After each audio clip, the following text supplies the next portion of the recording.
Every time you watch a video, every time you listen to music, the enemy's watering that seed. All right.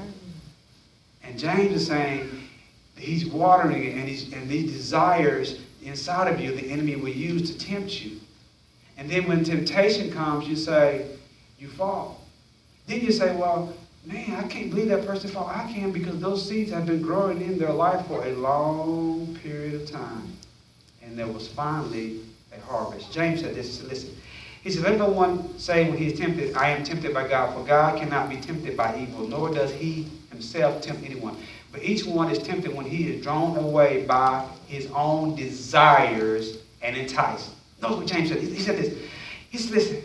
He says, then, when desires has conceived, it gives birth to sin. And sin, when it is full grown, brings forth death. James says, man, he said, when this stuff is full grown in your life, he said, it's out of control. And they used to come and see the pastor, now it's too late. And they used to go into counseling, now they say we can't go. Why? Because it's full grown now. It's full grown. It's grown out of control now. It'll take a miracle of God now. But he's saying, these things have grown, they're full grown, then it brings forth death. He's saying, these are the end result of all these things. I tell you, this Bible is a powerful book. He says, then he says, do not be deceived, my beloved brethren. Every good and every perfect gift is from above and comes down from the Father of life, with whom there is no variation or shadow of turning.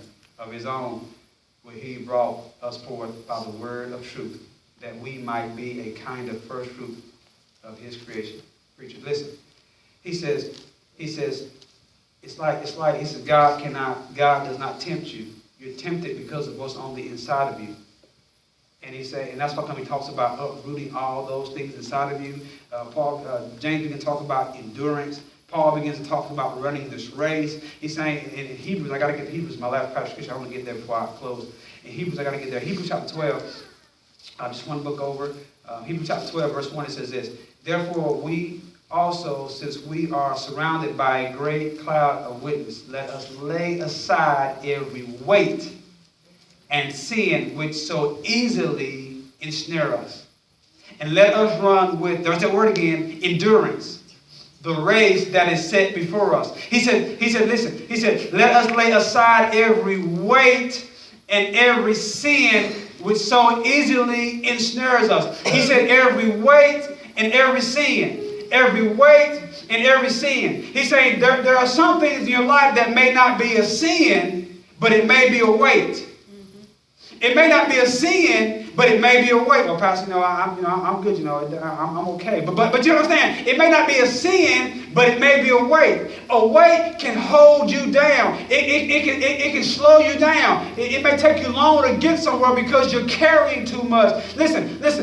You are not built to carry everybody else's problems. All right, that's right. You just what? Trust me. It may be a good thing to help people. It may be a good thing. But don't always be a trash can where people can always come and dump on you. Amen. Because what's happening here is now you're carrying weight that you are not supposed to carry. Mm-hmm. And when you begin to carry weight that you're not supposed to carry, it wears you out. It's not a sin, but it's a weight. It holds you down. It stops you from keeping the main thing the main thing. I got the most deliverance long time ago when I realized that my first name is not Jesus and my last name is not Christ. And that I don't have the answer for every problem in people's life. And I really got some freedom when I realized and I accepted the fact that I just can't help everybody. There are some people that I just can't help. That was freedom. That was deliverance to me. Because I realized that lifted a weight, a burden off of me. Because sometimes we take on weights and they're not our weight. We carry things that we're not supposed to carry.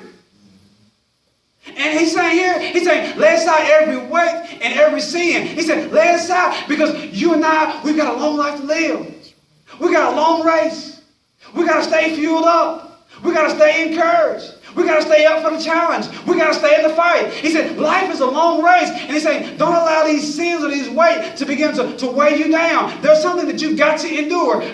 You got to gas up spiritually for the long journey ahead of you. Life is a long journey. And you've got to gas up spiritually. You've got to get a spiritual tune-up. You've got to make sure that everything's working, because this journey of life is a long journey. And crazy stuff happens along the way. Crazy stuff happens along the way. Keep living. Crazy stuff happens along the way. But it's a journey. And you've got to fuel up, because it is a long journey. And you're in it for the long haul. Yeah. And when you see me in life, and I'm on the side of the road, and I'm not supposed to do what I'm supposed to do, and I'm not where I'm supposed to be, that means I don't ran out of gas. That means I need somebody to come pour some spiritual stuff in my spiritual tank to get me going, again.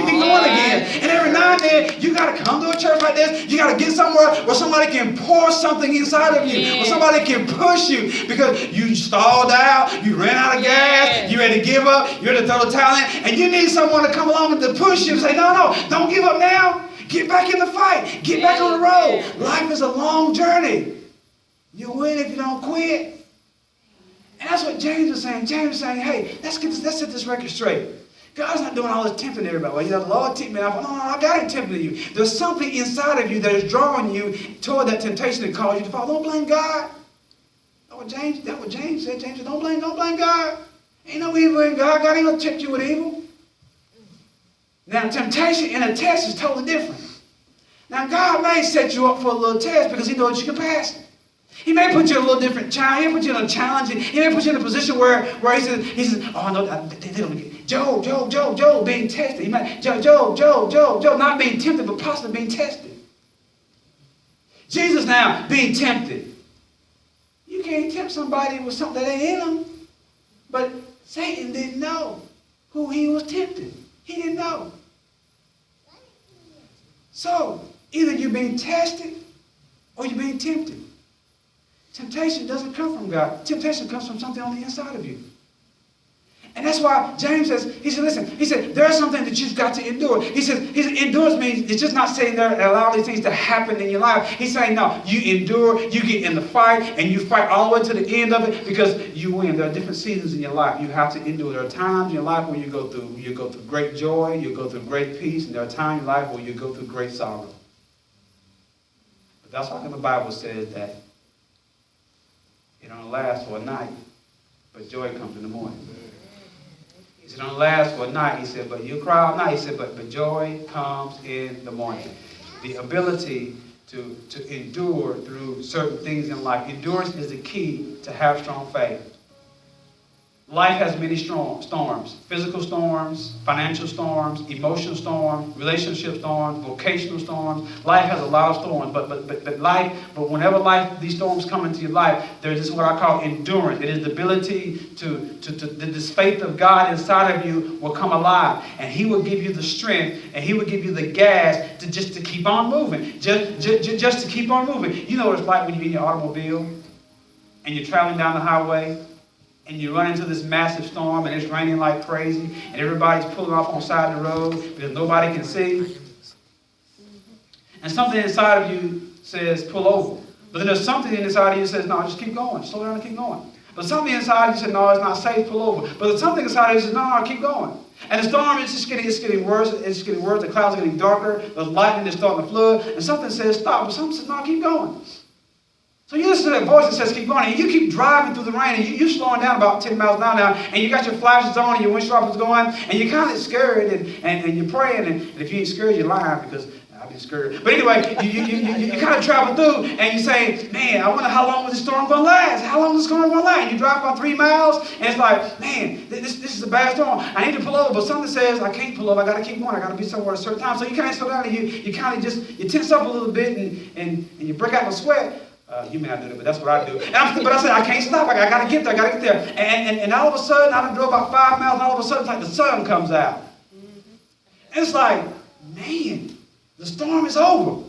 Then I look back at my rearview mirrors, I look at everybody that stopped, and I say, y'all big dummies, if y'all would have just followed me, I would have got through the storm. If you just stay there instead of just stopping, sometimes that's how life is. Sometimes in life, you just gotta grab the steering wheel of life, and you gotta wipe the tears, and you just gotta keep going. You just gotta say, I gotta keep going. I can't stop now.